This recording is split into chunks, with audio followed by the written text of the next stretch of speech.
Welcome to Bad Reviews for Good Books. episode 43. But before we get started, we have two very important things to talk about. Do you want to say the first thing? Because you don't know what the second thing is. Oh, the first thing is, no, you got to, because I don't remember his name. Michael? Yeah. Michael! We got a call, an anchor message, which we've been pleading for the past over a year. Finally. Well, you know. Michael lives in Atlanta, Georgia, and he is a public transportation driver. And we are so thankful, Michael. I got your message while I was doing some kind of arts or crafts because that's what I do most of the She's time. like, stop everything. Ryan was down here. I think you were watching something with the kids, right?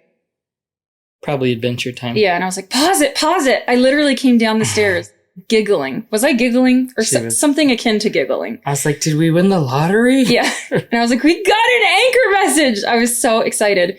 Michael did not have to do that. He didn't have to go out of his way to leave that message. And it's not like leaving anchor messages is hard, right? But it's the little things, you know? I mean, that made my day. I was so happy. And I was thinking about how I think we have these opportunities all the time in our lives. These little moments of making a decision that could be huge for someone. And so ever since then, I've been trying to be even more cognizant of when am I having moments to bring someone joy. And then the second thing is, as you can see, we have a Christmas tree. 2 trees. Oh, we have 2 trees, which we can tell that story in a minute.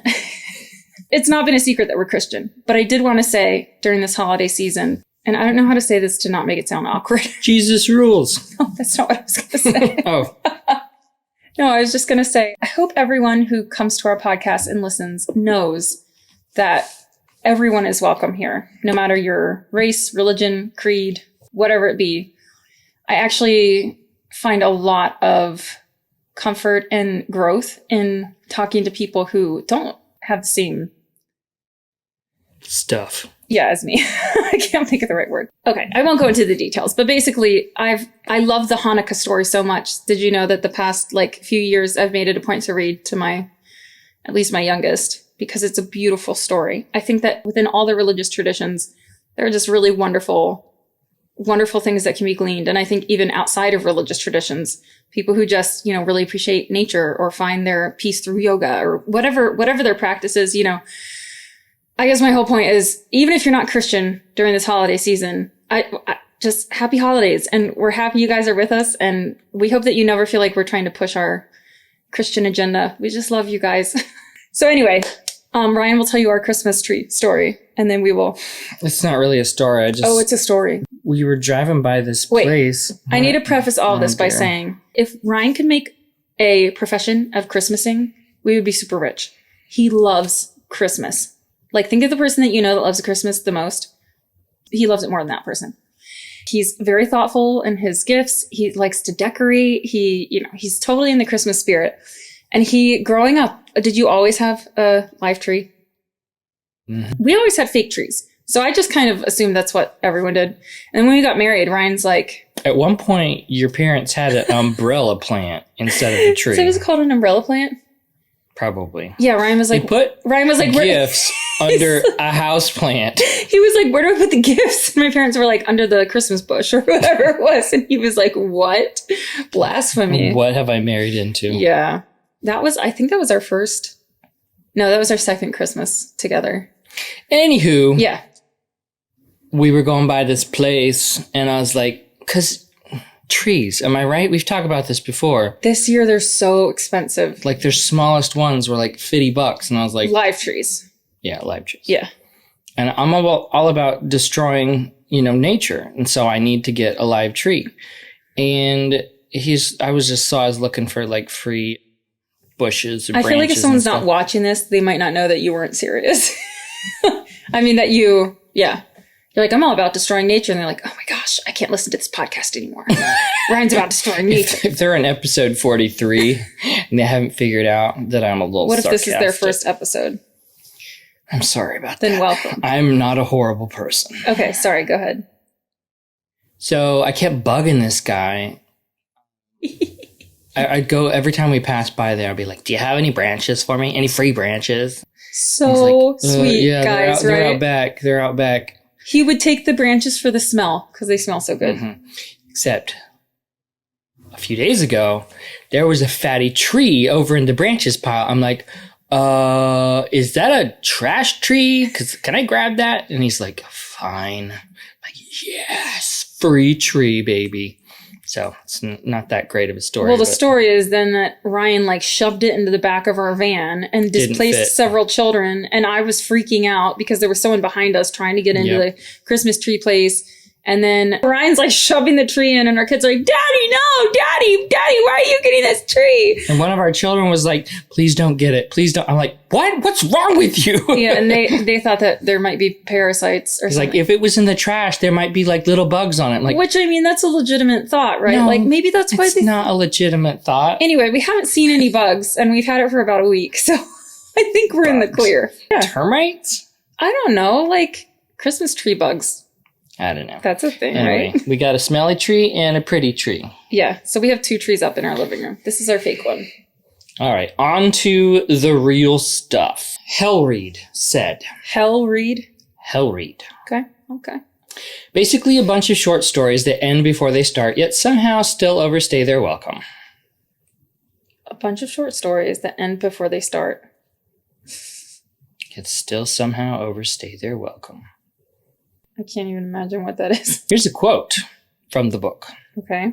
The stream of high-speed electrons impinging upon the energy beam fluoresced Impinging?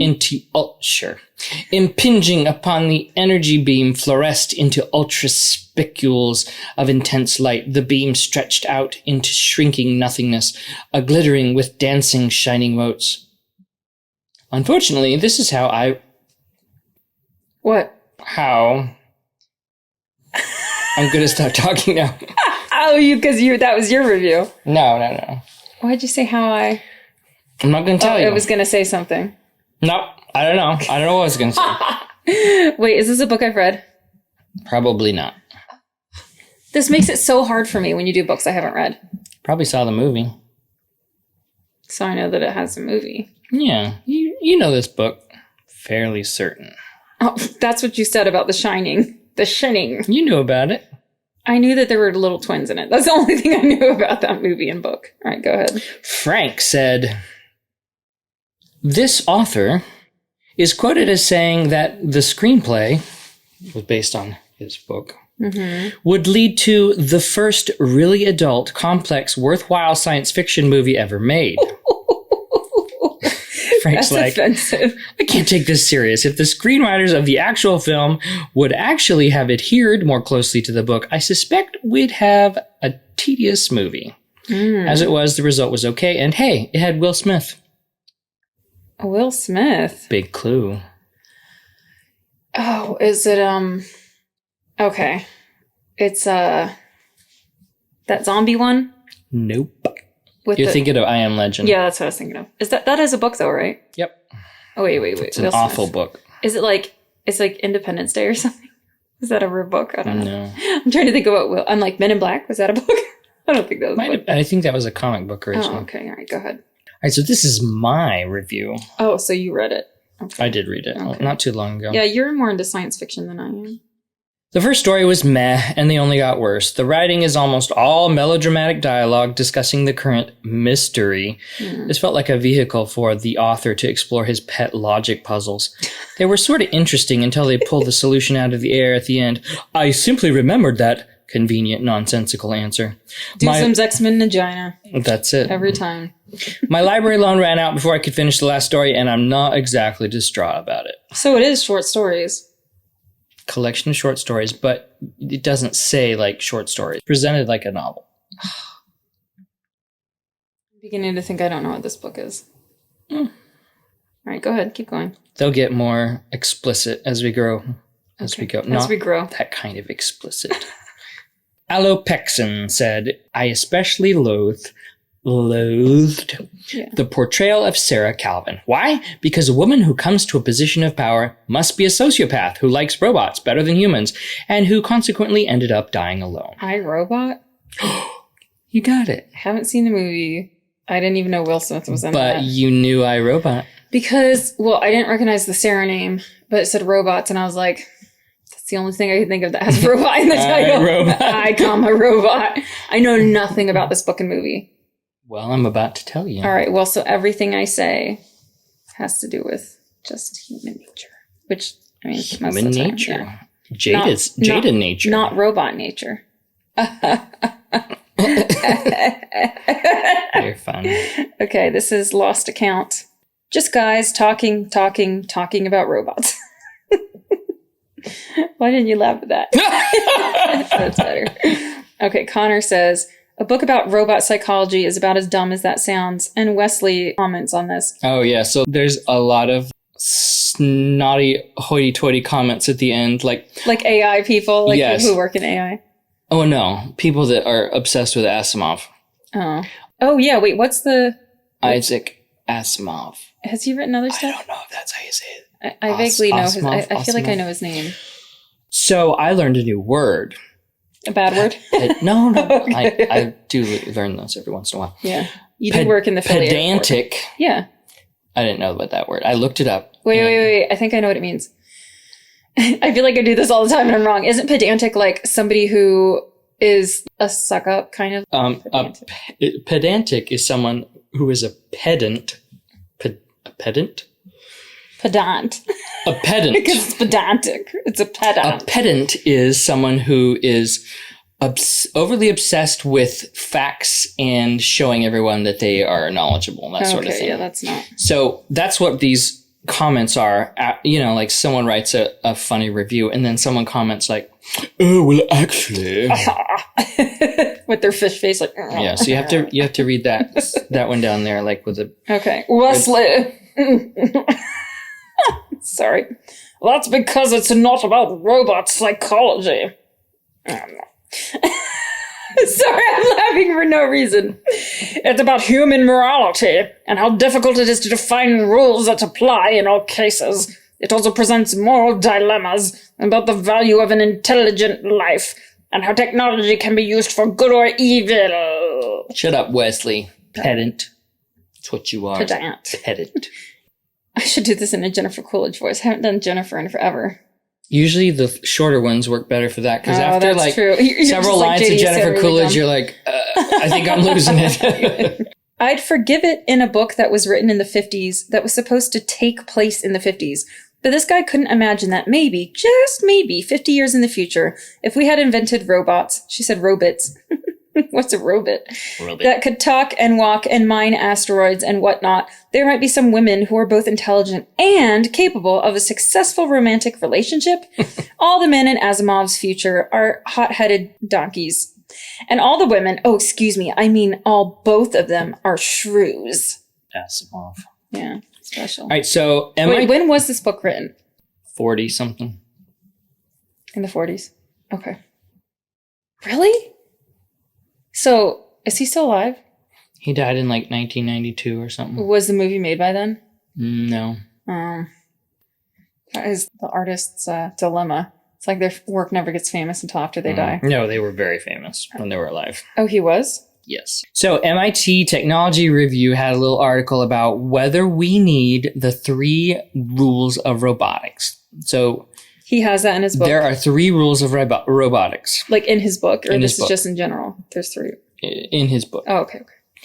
So in 1942, the science fiction author Isaac Asimov published a short story called Runaround, in which he introduced 3 laws that govern the behavior of robots. The 3 laws are as follows. 1. A robot may not injure a human being or, through inaction, allow a human being to come to harm. 2. A robot must obey the orders given to it by human beings, except where such orders would conflict with the first law. Can't tell a robot to kill somebody else. Okay. 3. A robot must protect its own existence as long as such protection does not conflict with the first or second law.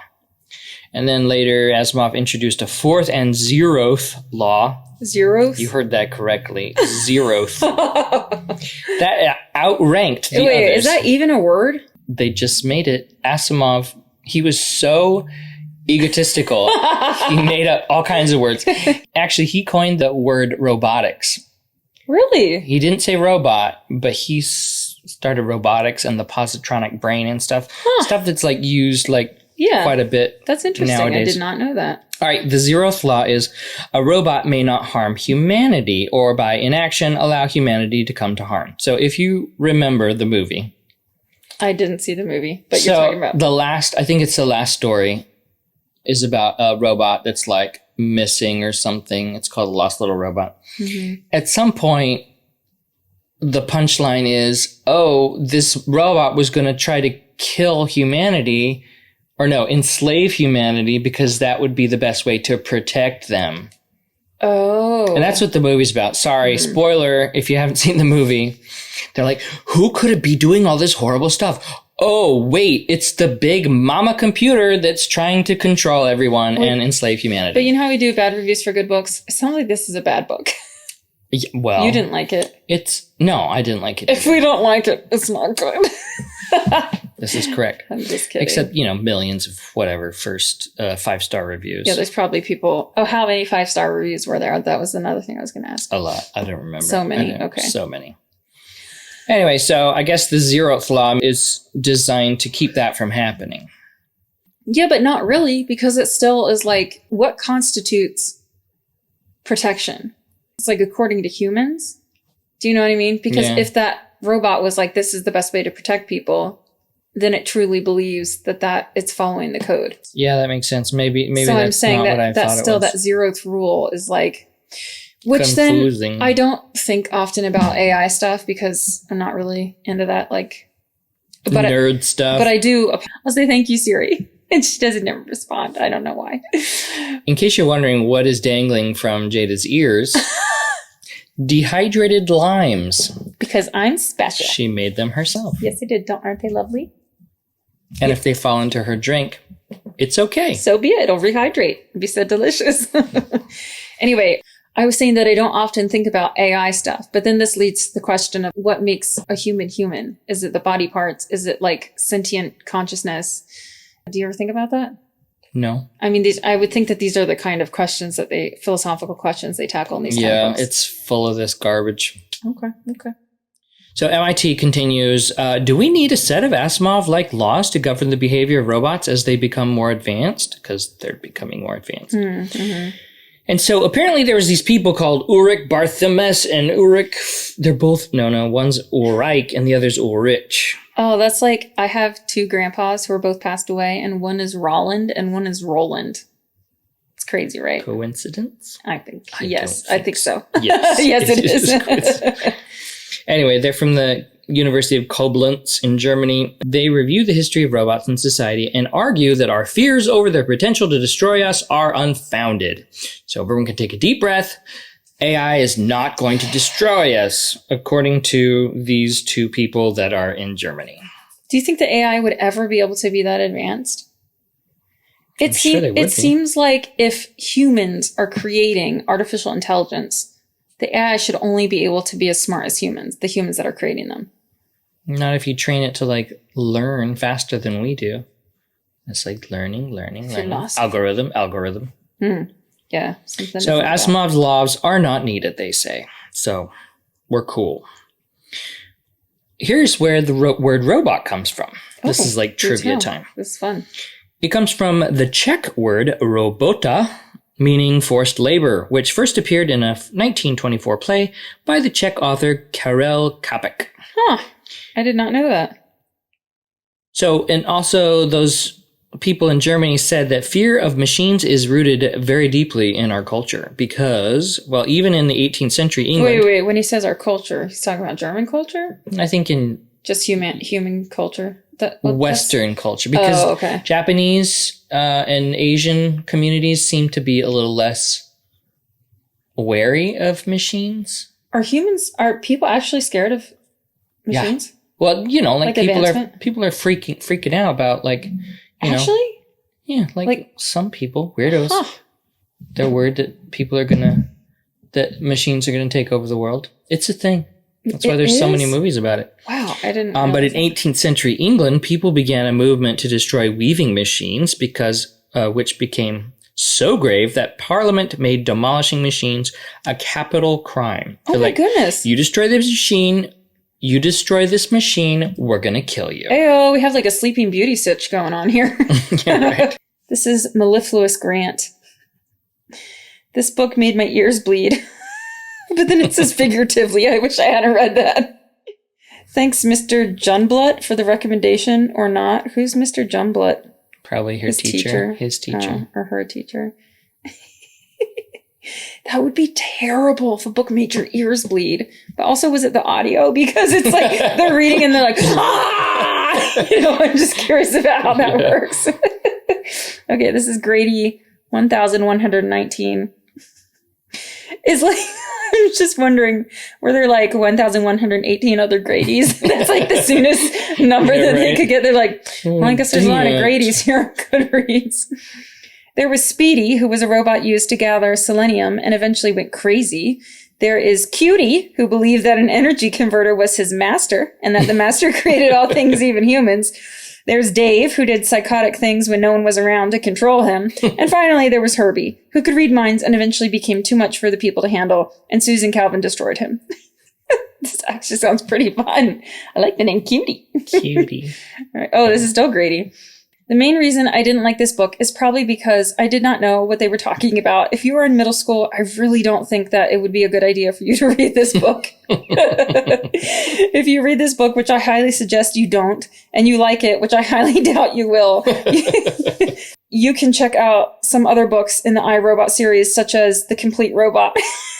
If that really was written by a middle schooler, I don't think it was a middle schooler. It was impressive. Maybe they had tried to read it in middle school and just got around to reviewing it now in their adulthood. All right, Louise J. said, bloody awful. This is a collection of terrible short stories. I put the phrase in quotes because it's quite obvious that each story is a supposed logic puzzle regarding Asimov's 3 laws of robotics. Everything else is scant windows dressing. I've never heard the phrase window dressing used like in that. This context. I know, I was like... Unless windows dressing is something else. Well...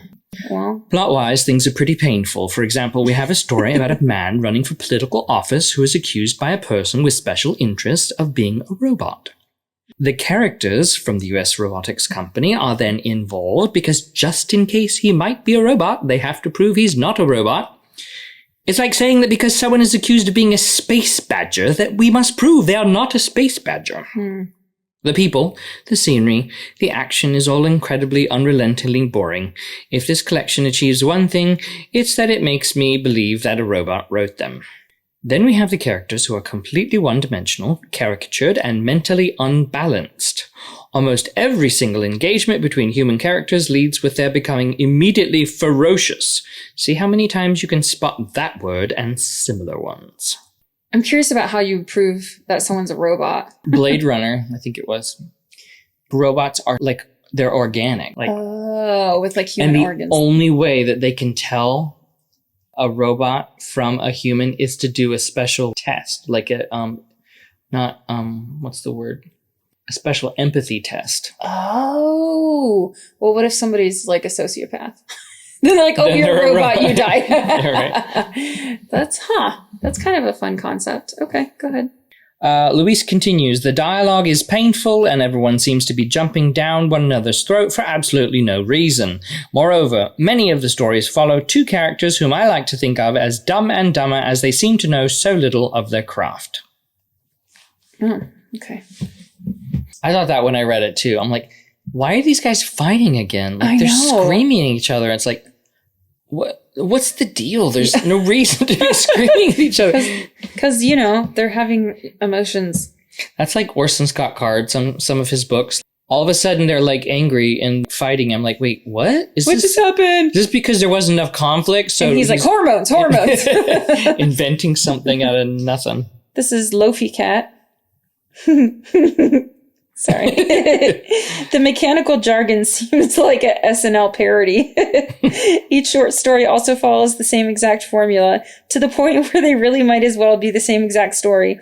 2 scientists alone together with robots doing science things. Robots malfunction, scientists could die, bicker, bash you on the head with the laws of robotics, figure it out, it's fine. Figured out. It's fine. I really like that. I like that too, because as I was reading that, I was thinking about there are certain genres of books, and it just made me think about how I'm always surprised that there are certain book formulas that people love so much that they will just read all these books like by this romance. Yeah. And you're like, okay, we know exactly what's going to happen. And maybe, I don't know, maybe I just don't have the right personality for that kind of stuff. But it's like, oh my gosh, how many times have I read this plot? You know what I mean? I can only do so much of, even if it's like slightly different. Although I have a soft spot for Christian Christian Regency romance novels. That would be good to call it a romance. Remance. And some of those are a little bit formulaic, but the authors that I like do switch it up quite a bit. So. It's funny because I was just about to say, I don't think happily married women or women that are happy in their relationships would need to read so many romantic novels. But it's not just that. There's like mystery stuff that are sometimes formulaic, Yeah. There are some authors. I cannot stand mystery, like That's what old I'm saying. fashioned. Yeah. Ooh, because it's like so arbitrary. Listen, we might have talked about this I'm before, going to get beat up by somebody for saying this, but my kids and I tried to read The Orient Express by Agatha Christie. Did I talk about this last time? And the plot was cool, but like it was so drawn out. Like they interview every single passenger, and the kids and I both were like, I don't think we can do this anymore. Which maybe it's our like 2022 lack of persistence. Well, I don't know. Cool idea. So the whole thing is interviews, and you're supposed to figure out what happened. Yeah. So I feel like if somebody is ever going to read this, maybe, and you'll probably want to watch the movie. So I won't. There's a movie? Yeah, and the ending is amazing. Like, I ended up looking it up because I was just like, I can't take this anymore. And it's awesome, but like, they just kind of repeat a lot of the same stuff, and you're just like, and there's nothing exciting happening. It's just Hercule Poirot, or however you pronounce his name. Poirot. Yeah, he's Agatha Christie. Yeah, okay. There's a whole series of novels. That's just one of the, he's a detective that is in all these different books. Anyway. In general, mysteries are lame. Romance is lame. Have I offended everyone yet?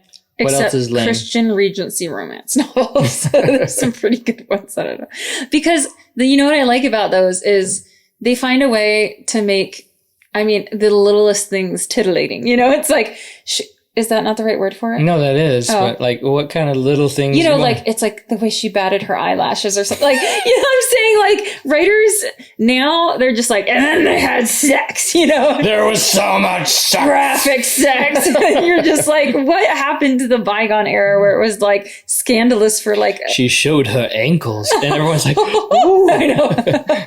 Anyway, I feel like they keep it, some of the authors do a great job of keeping it romantic without it being like, it's just sweet. It's sweet romantic, Yeah. It's like, reminds you of the early days of romance. I just finished a book, and I have to say, the sexual tension. I thought you were saying a book you read. He's talking about the book he just finished writing. I finished writing a book, and the sexual tension is, without being, well, she probably thinks it's tawdry, but I don't think it's tawdry. There's no on-page sex, so there you go. That. You're welcome, world. You're welcome. Okay, this is Amelia. Asimov vibes. That's why I put that in there. Asimov vibes. Yeah, Asimov vibes, writing style. It's not a mistake because she wrote that twice. Isaac Asimov vibes. I like, for some reason I read that and was thinking of like, she's trying to be clever, like to his vibes, like Asimov vibes. Nope. But she says vibes, V-I-V-E-S. Asimov's vibes writing style is very unique. So is yours, Amelia. True. All right, go ahead.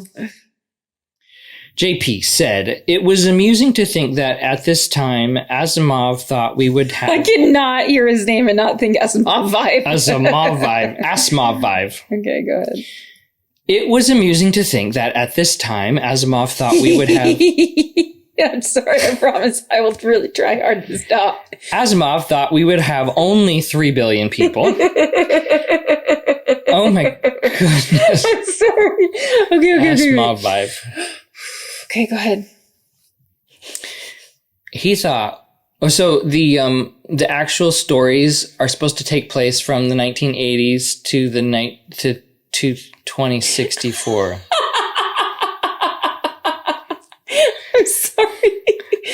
Wait. I'm like crying a little. Hold on.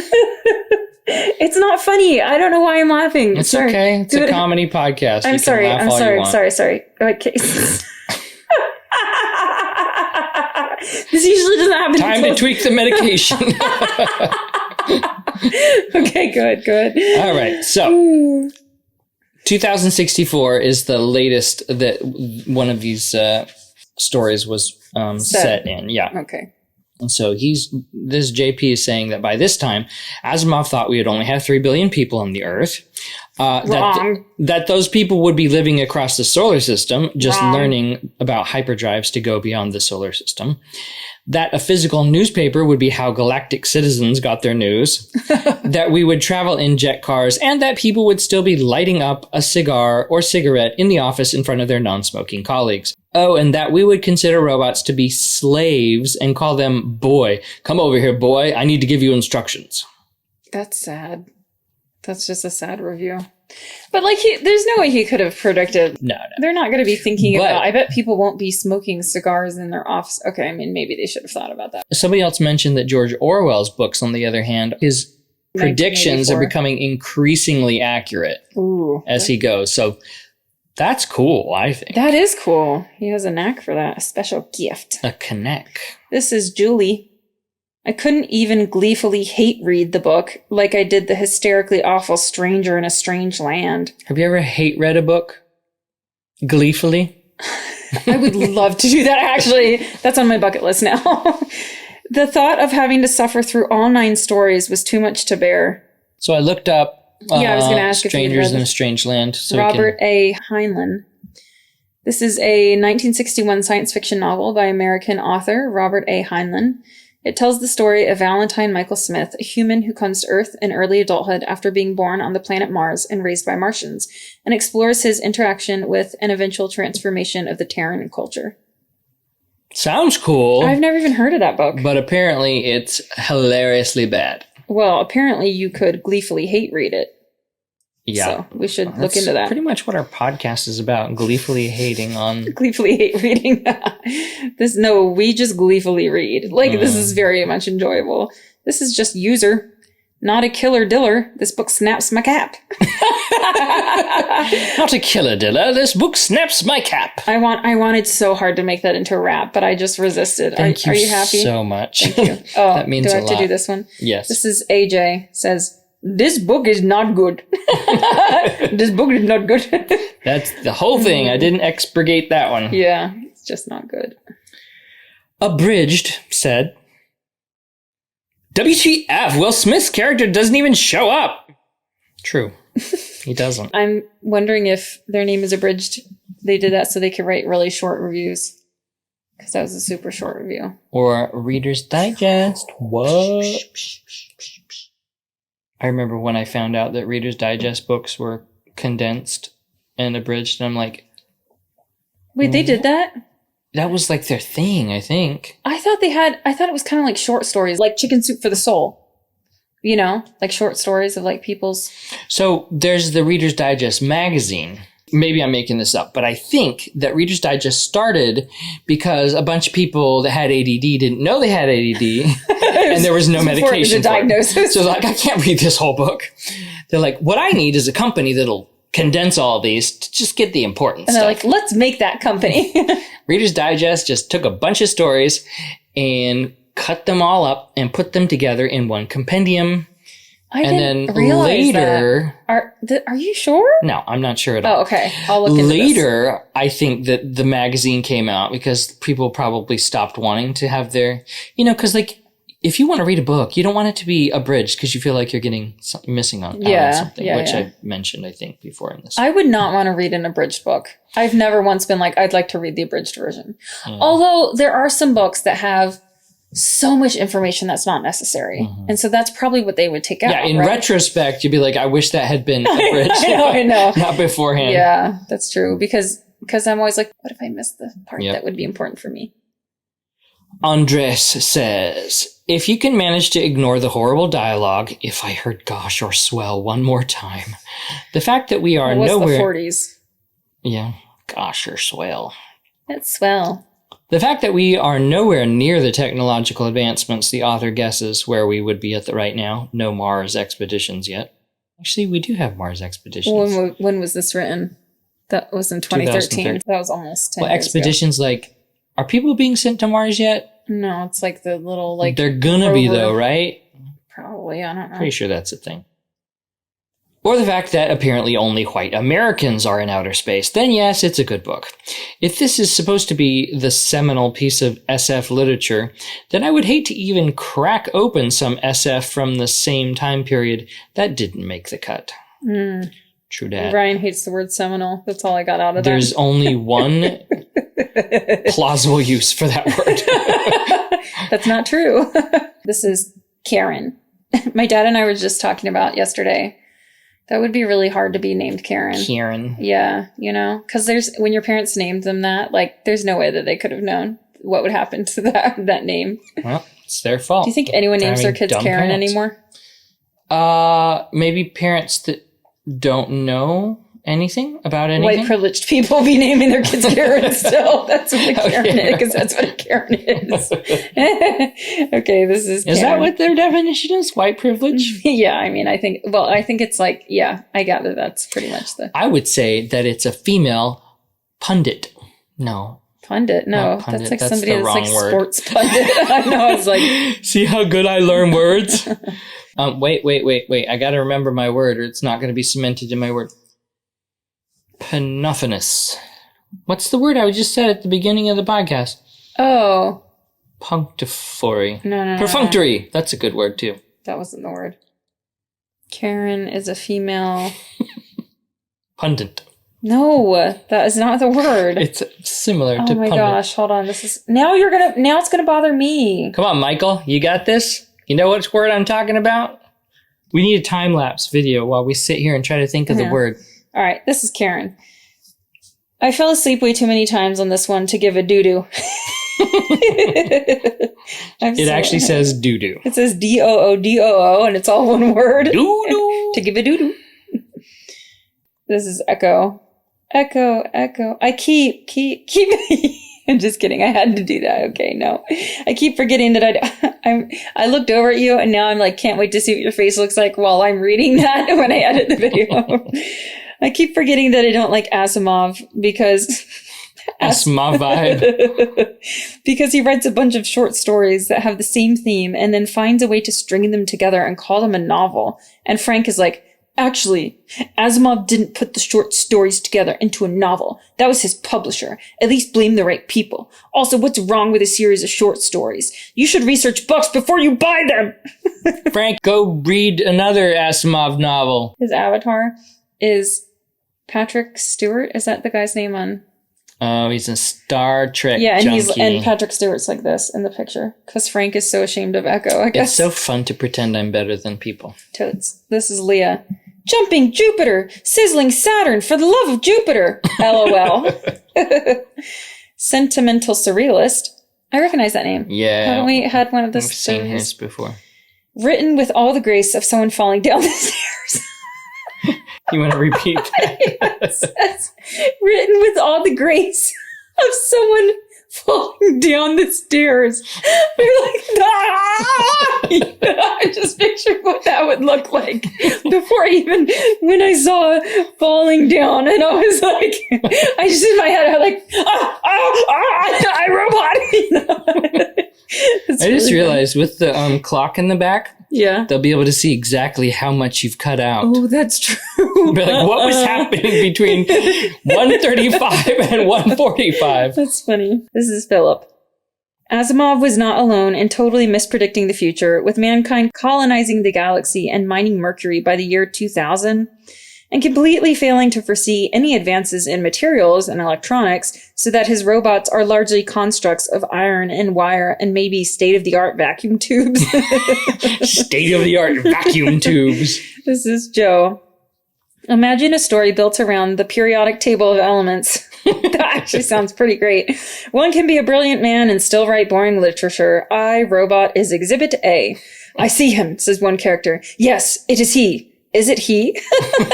Rather unlikely in colloquial conversation, unless the setting is an English boarding school in the 19th century. The two main characters in iRobot, Greg and Mike, keep referring to each other by their first names in the same conversation. That's weird. And the conversations themselves sound awkward and wooden, like you're watching community theater. Asimov, an avowed atheist, cannot bring himself to use the G word. In place of God only knows or my God as exclamations, Asimov's characters exclaim, space knows or space! Space! Space knows! That's really great. I like that. There was a story about how he, he's famously atheist. And so the person, when he got up to do his eulogy, he's like, well, Isaac's in heaven now. Are you serious? Everyone busted out laughing. Oh my gosh. That's so funny. That's right. We like to make fun of atheists, too. No, we like make fun of everybody. Is really what we're doing our proper Christian. Yeah, we try to make the rounds. Yeah. Leave us an Anchor app if you'd like us to make fun of your demographic. Yeah. Stephanie said, the audiobook has a picture of Will Smith running through the streets with his gun drawn and nice huge leather coat on and a determined look on his face. Count me in. This is not the same story as the movie with Will Smith. This novel consists of these stories. Robbie, Runaround, Reason, Catch That Rabbit, Liar, Little Lost Robot. Catch That Rabbit. That's so weird. Catch That Rabbit. Huh. Liar, Lost Little Robot, Escape. Evidence, The Inevitable Conflict. Those are the titles of the short stories. That's a lot of stories. I don't remember it being that many. Because you didn't finish. The last one, though. It was like, what? Some of them were interesting. But some of them were like, loan lapsed. Are you kidding me? I fell asleep when Cutie finds he had a personality. I woke up during Catch That Rabbit before the robots were dancing. Oh, it's the audiobook. I was like, how did she do that? I'm like, she's like this, in her sleep. I felt the need to say this for no reason at all, really. But some normal people do this, but also narcoleptics have this thing called automatic behavior, which incidentally, I haven't really been doing since I've been on medicine. But it's when you still do something after you've fallen asleep. So I did notice recently, I was reading to our youngest and we were reading a picture book and I told her like, I'm really, really tired. I don't think I can read anymore. And she was like, just finish this book. And so I was like, okay. By the end, I must have been partly asleep because I was reading it, but I was adding in words. And Hazel was like, it doesn't say that in the book. Like she was like, Mommy, that's not what it says. Hopefully they weren't swear words. No, I was like making stuff up. I think it was an automatic behavior thing. While you dream, that's cool. Yeah, so I was thinking that she was the one that she's like, and she's like, oh, and she's like, oh. She just keeps going. Jennifer Coolidge. This is Andrew. His robots are more human than his women. That's the perfect one for it. This is talking about Isaac Asimov. Yeah, these are some trivia about Isaac. Huh, okay, go ahead. Trivia. So he wrote or edited more than 500 books. He also wrote an estimated 90,000 letters. Wait, more than 500 books? Yeah, well, I don't know why it says "and edited." Like, if an editor would probably do more than that in his lifetime. Wow, that's a lot of books. He did write a lot of books. That is a lot. But he also wrote an estimated 90,000 letters and postcards. I put that in for you. Oh, okay. We can be friends. I don't even need to read his book. We could definitely be friends if he wrote that many letters and postcards. She's a big letter writer. And I love it. I love handwritten stuff. But that was probably back when it was in the 40s. People were still doing that a lot, but not that much. Good for him. This is Emma. Takes great skill to make such an interesting topic so very, very boring. Indeed. Marie says, Donald Duck ta kan an de verteling liegen. Oh. That was you need to do it in a more flamboyant German accent. It's not, I don't, that's not German. That's like Swedish or something. That's definitely not German. Lingen? Der Wörterling liegen. Mare says, Donald Duck. No, this is offensive. I can't. You have to do it. I love being offensive. Okay. Mar says, Donald Duck ta kan ante Wörterling liegen. I wonder if Donald Duck means like kind of cheesy, and she goes on to like say Mickey something. Mouse, like you would say. Yeah, and then she's like going on to say something in Swedish. Maybe Donald Duck ta means Donald Duckish. Oh, maybe. We're learning whatever this language is it's right amazing. now. Jessica said, Jessica. Jessica. I feel like almost every week we have a Jessica. Okay, not every week, but quite frequently I've noticed we have Jessicas. I think we have Stephanie more than we have Jessicas. And you made it so I have to stop saying steep panties. Stop! I like to say steep panties. You're so... For Stephanie. awkward. No. I'm talking from the other side of the feminism movement, but watching stone cold Dr. Susan Calvin portray herself in her own flashback as a dumb, hapless, lovesick fool was infuriating. Was it too progressive at the time to remain solid on a woman being the world's premier robopsychologist? Obviously, in her younger years, she simply must have been a silly, ugly thing to make googly eyes at her unrequited college crush. Throw some men's dialogue in about her sloppily powdered face and smudged lipsticks. Women, am I right, boys? Yeah. That's terrible. But again, she's looking at it from a 2022 lens. She even, mentioned that, though. Yeah. But she's like, surely. Heather. First Asimov I've ever read. Not sure I'll be beating down his door to read more. It's like, well, he's dead, so you'd be beating on his gravestone. But for an author as prolific as he is, there's probably some variety in his oeuvre, right? What's that mean? Oeuvre? Sorry, I used the word oeuvre. she knew people like me would be Sorry, reading I used the word oeuvre. I'm like, is that French? It looks French. I don't know what it means. If I ever encounter it, I will punch Isaac Asimov's ghost in the face for that twiddling his fingers ending in catch that rabbit. Okay, that's a bit extreme. Oh. I looked it up. He looked up oeuvre. It's like backwards. That's all Yeah. fuzzy. It says, the works of a painter, composer, or author regarded collectively. Huh. So why don't they just say works? I was about to press the how you say it, but this is a picture, so that wouldn't work. Okay. Danielle said, a book about white guys with single defining features, hating their jobs, and having labored circuitous philosophical ramblings regarding robot case studies. The entire text of the book. Well, gee, can't you see what's going on here? The stupid slave robot couldn't do it because it would interfere with the second law. And if it performed an action to get around the second law, it would only end up interfering with the first law. It made it go crazy. Heavens to Jupiter, you're right. Gee, I need a vacation. I mean it. Or I'll really quit this time. Well, I'll be darned. Is that Susan over there wearing makeup? Sloppily put on makeup. Smudged lipstick. Wait, that's the same person still, I think. No, this is some more interesting facts about Asimov, because he had a very interesting life. Yeah, except whoever wrote this article wrote Isaac Judah Asimov. Did he change it? Mm-hmm. Oh, Isaac Judah Asimov was born 2 January 1920 in Russia to a middle-class Orthodox Jewish family. His family moved to the United States when Asimov was barely 3 years old, and the family name was changed to Asimov. Instead of Osimov. Why would they change that? They're like, that O is too Jewish looking. Like, O-y. all of a sudden, that's so strange. Yeah, that's weird. As a youth, Asimov helped his parents run a small candy store in Brooklyn. The store carried a popular selection of horror, mystery, and science fiction pulp magazines. Young Asimov furtively read these before carefully placing them back on the rack for sale, sometimes after writing feverish letters to the editor about the quality of the stories. Can you imagine? It's quite audacious, isn't it? Asimov's... What? Being the publisher and getting letters from a little kid. I know. These are awful. I know. Asimov's father hoped he would give up his writing hobby and become a doctor, but the prodigal son was horrified by the sight of blood and was quickly rejected by all 5 New York medical schools. It was with a twist of irony that he would later become a biology professor at Boston University School of Medicine. Really? Hot, all those doctors. Huh. In 1982, Asimov returned to science fiction with the publication of Foundation's Edge. The publisher originally lauded the book on its cover as the 4th book of the Foundation trilogy. Asimov died on the 6th of April, 1992, of heart and kidney failure. Oh, wait, back up. So I didn't catch it either, but reread that again about the 4th book in the... All right, so this is talking about Foundation's Edge, right? Mm-hmm. The publisher originally lauded the book on its cover as the 4th book of the Foundation trilogy. What? The 4th book of the Foundation trilogy. Oh my gosh! I didn't get it. I was like, yeah. So they're lying, but you said, yeah. No, I had it. How did I not see that? It. Oh man, now I just feel you're not dumb. I didn't say dumb. I was going to say unaware, but okay. Just kidding. I was going to say I feel dumb.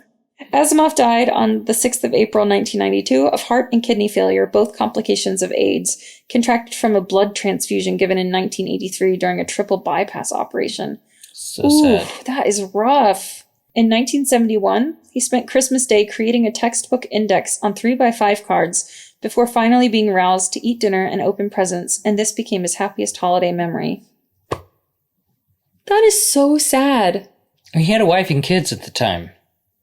That was his happiest... His happiest memory was making... What was it? Creating a textbook index on 3x5 cards before eating dinner and opening presents with his family. He was a weirdo. Oh, that's not nice. It sounds like he had some trauma. Maybe. That he didn't work through. I can't remember exactly what it was, but it seemed... I think I read he wrote like 5 autobiographies or something. What is going on with Isaac? Right. What's the deal? I would love to dive into his psyche a little bit. That's fascinating. Richarda.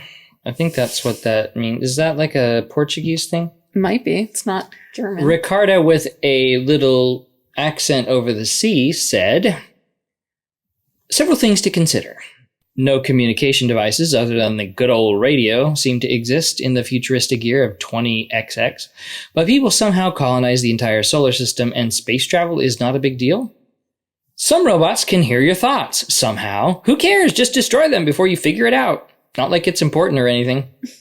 When I think about what we might have in the future, I have no idea. My brain just must not think that way.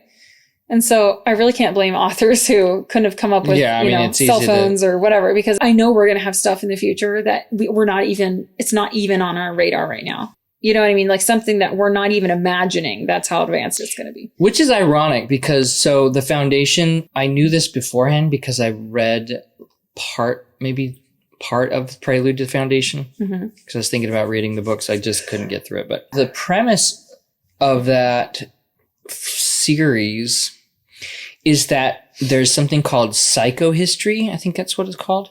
Is that you can predict what's going to come, like in thousands of years later, because of just studying history and the things. So basically, you can tell the future just by getting enough data. I've never heard of that. What's it called?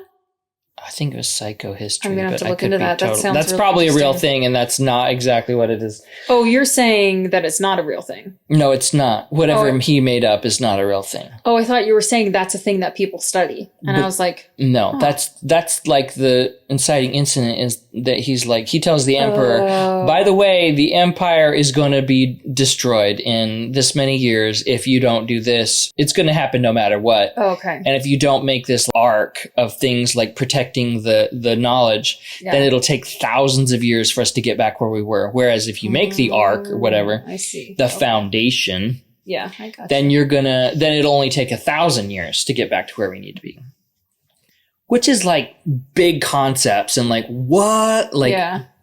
Which is funny that he was like predicting the future, but he was so awful at it. Ricarda is still speaking, said one positronic brain, which he came up with that doesn't exist, which you don't know how or why it works, can create smarter positronic brain, which then can develop faster than light travel in a few hours and build the crap in a couple of...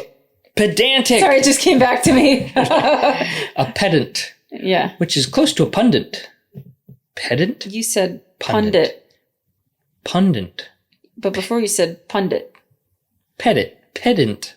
Oh man, I lost it. I'm sorry, I didn't mean to. I know I shouted that out of Not nowhere, a pendant. I was like, I'm going to lose it if I don't say it now. Pendant. No, pedantic. That's what I'm saying. All of those people that make those pedantic comments. Excuse me while I reread this. I'm like, pedantic!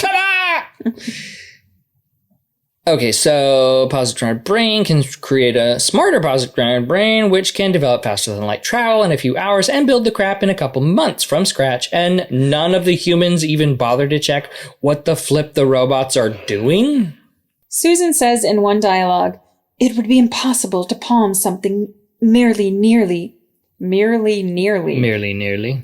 An announcer, not a robot, in another story is synthetically excited. Someone else in another story jerked a smile. Whatever that means. Jerked a smile. Oh, sorry, that was LJ. I didn't say that. This is Catty K. Tell me a man has a mustache and I'm predisposed to not like him, but that's neither here nor there. Why? The only good thing to come out of this was my edition had Will Smith on the cover, reminding me that the movie wasn't that terrible. So there's something to what Caddy is saying. I have a prejudice against men with facial hair. I don't agree with his assumptions. My assumption is, just being horribly general, men with facial hair are insecure and grumpy. I guess I'm talking about goatees.